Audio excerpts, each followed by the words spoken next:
예레미야서 37장 6절에서 21절 예레미야의 신실함이라고 하는 제목을 가지고 하나님 말씀 보도록 하겠습니다. 한 절씩 교독합니다. 여호와의 말씀이 선지자 예레미야에게 임하여 이르시되 이스라엘의 하나님 여호와께서 이와 같이 말씀하시니라. 너희를 보내어 내게 구하게 한 유다의 왕에게 아뢰라.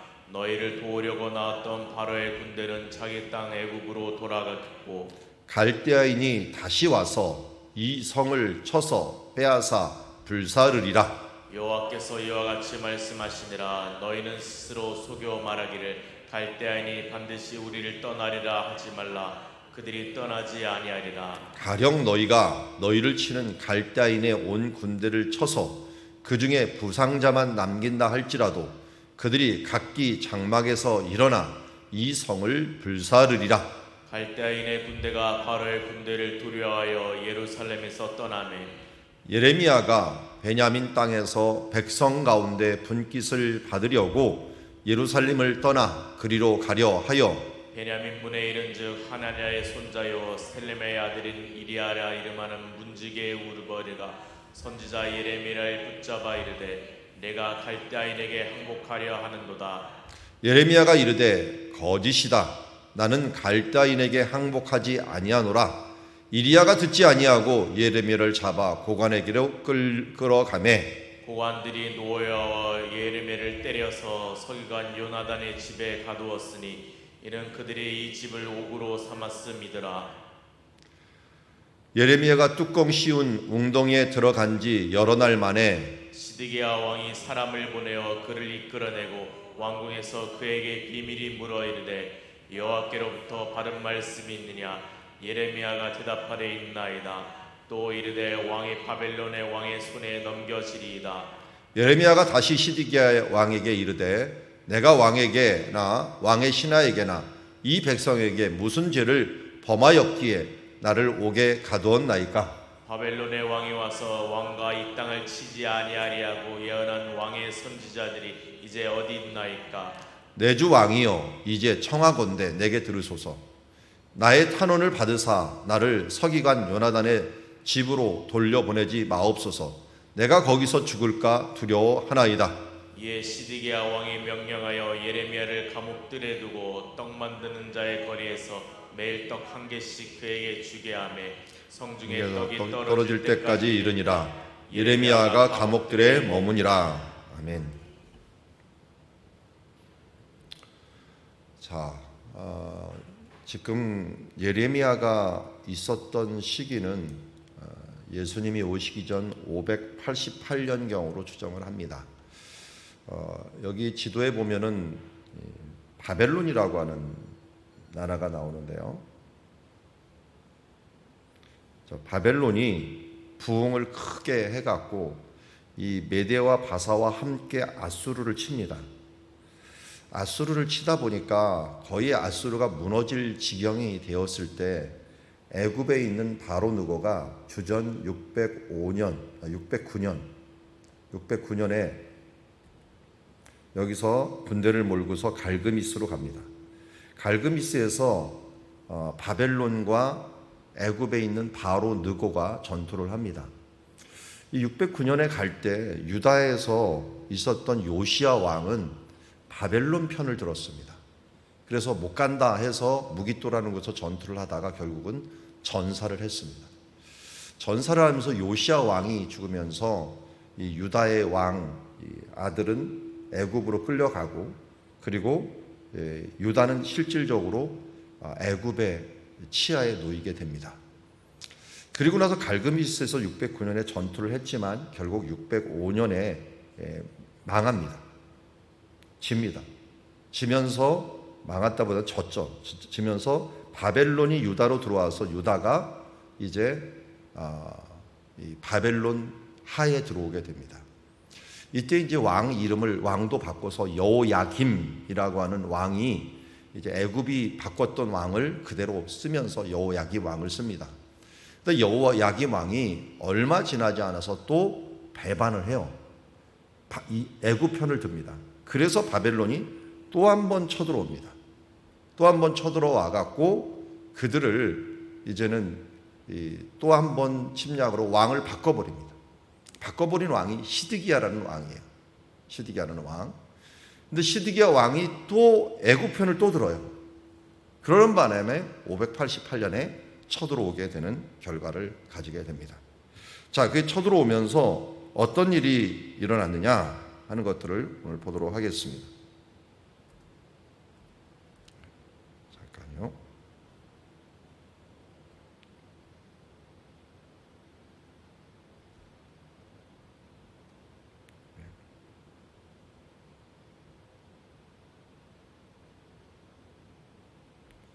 자, 없어지질 않아요 갑자기. 예.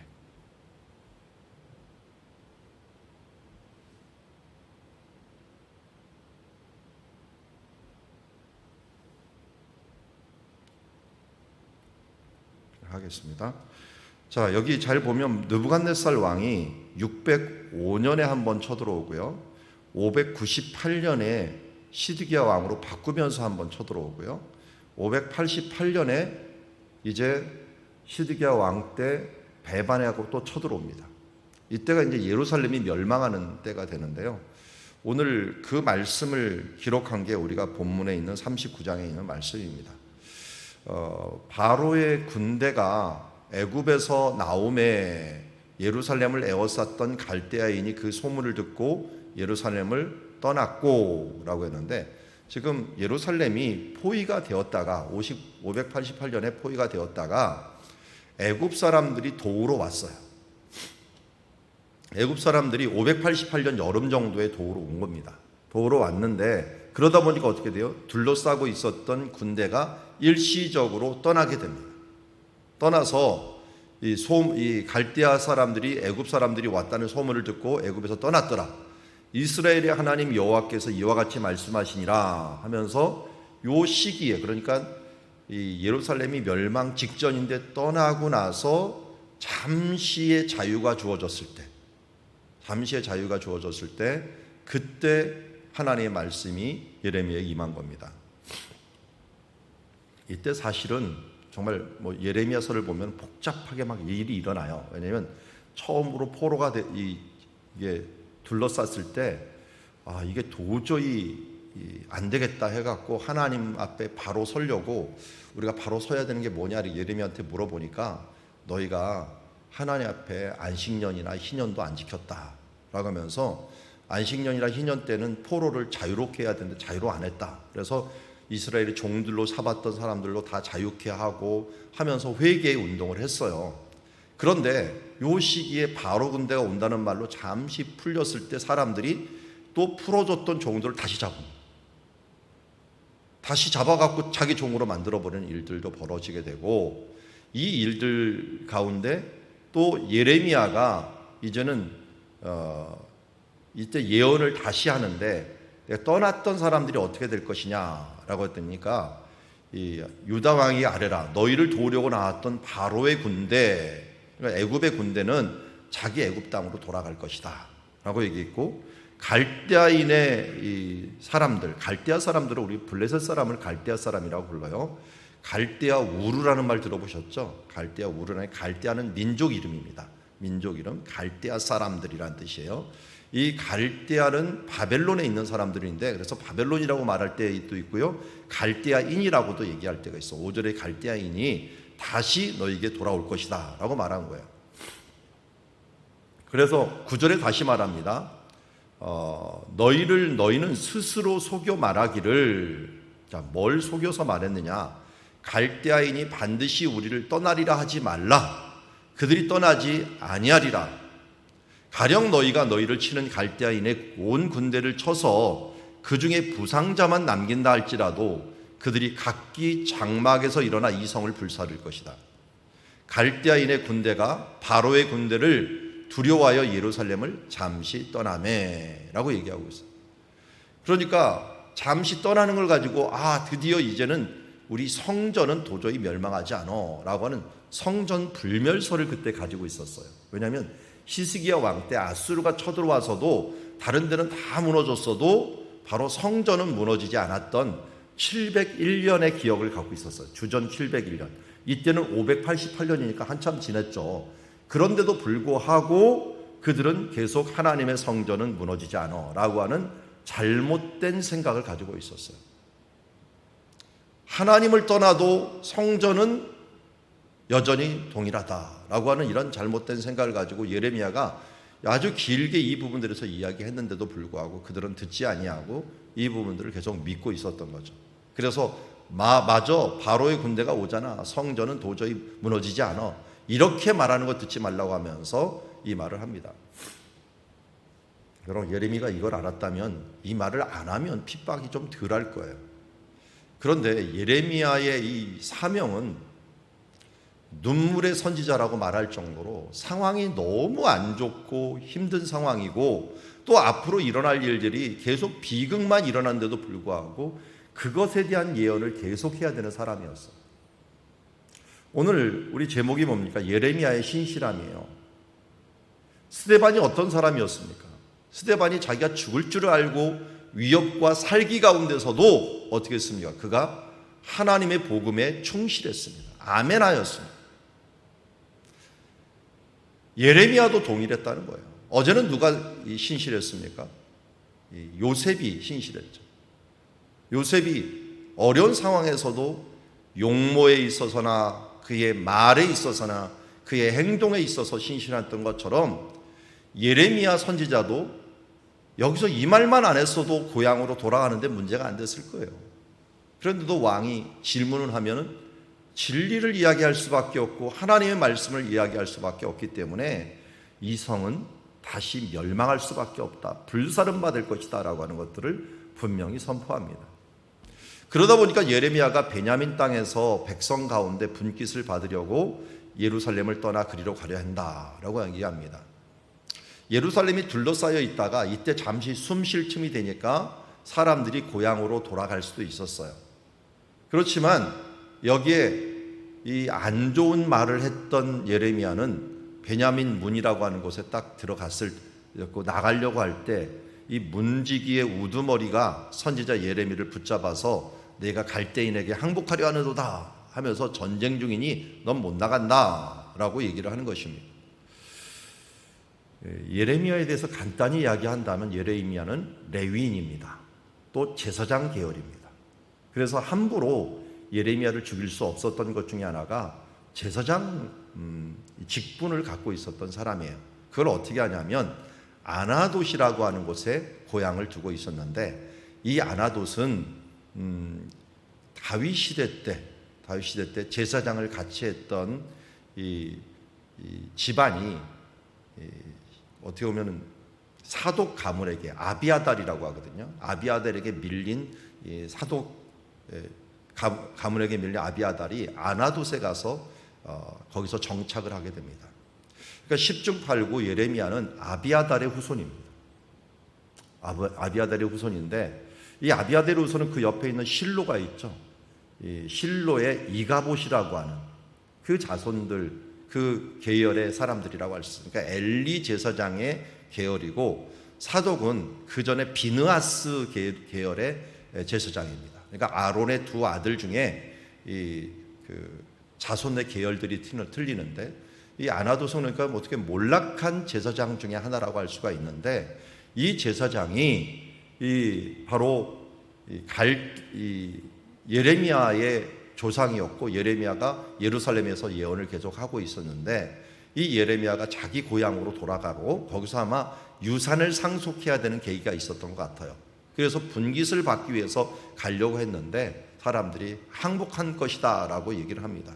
그래서 예레미야가 이르되 거짓이다, 나는 갈대인에게 항복하려고 하지 않는다 라고 했지만 사람들이 이미 예레미야에 대해서 안 좋은 감정을 가지고 있었기 때문에 잡아서 고관에게 넘겨버립니다.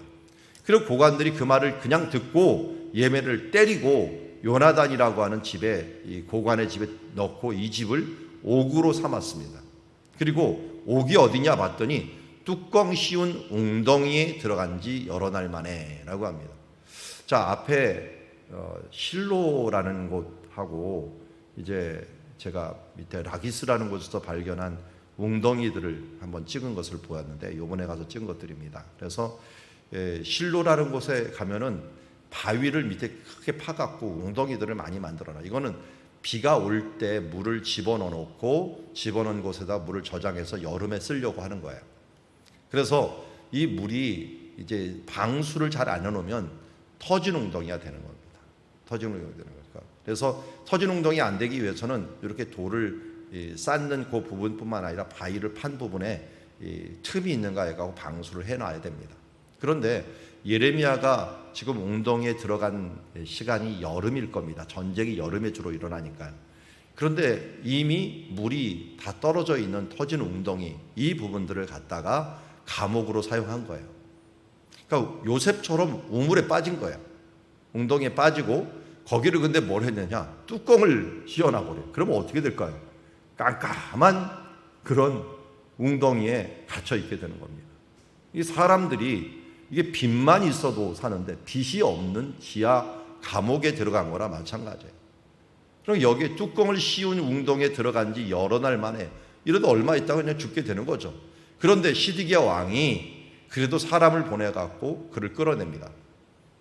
또 뭘 물어보려고 하느냐? 그 앞에서도 왕이 보내갖고 우리 어떻게 될 거냐 물어봤는데 이번에 또 물어봐요. 그런데 예레미야 말 보세요. 너 비밀이 뭐라도 여호와께로부터 받은 말씀이 있느냐 그랬더니 예레미야가 뭐라고 얘기합니까? 왕이 바벨론 왕의 손에 넘겨지리이다. 이거 뭡니까? 포로로 잡힐 겁니다. 이 말 안 하면 안 되나요? 그런데 이걸 굳이 해요.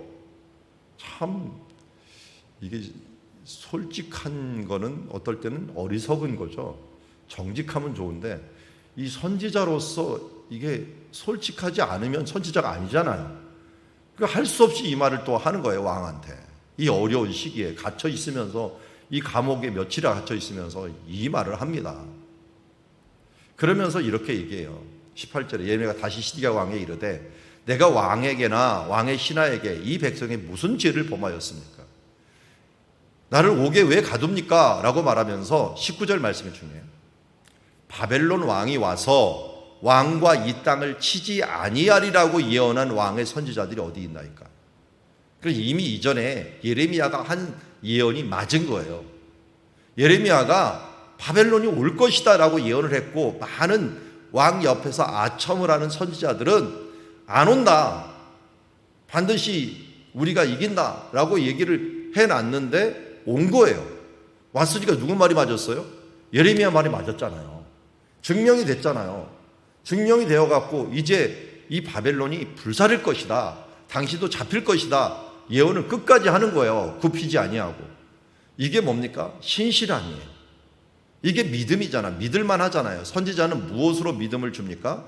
그 말씀이 이루어지는 것을 보고서 우리는 그 말씀이 신실하다. 이 사람이 선지자다라는 걸 알 수 있잖아요. 우리가 왜 성경 말씀을 신실하다라고 얘기를 합니까? 성경 말씀이 2000년이 됐지만 그 말씀대로 모든 사람들에게 이루어졌거든요.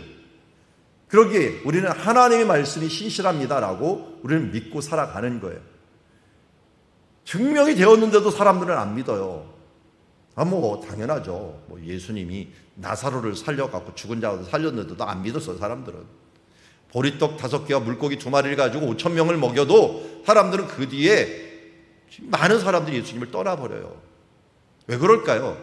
사람들은 기적을 보아도 자기 이익에 상반되면은 언제든지 떠나는 거예요. 이들이 원하는 건 뭐예요? 바벨론이 안 왔으면 좋았고요. 그들이 멸망되지 않았으면 좋겠고요.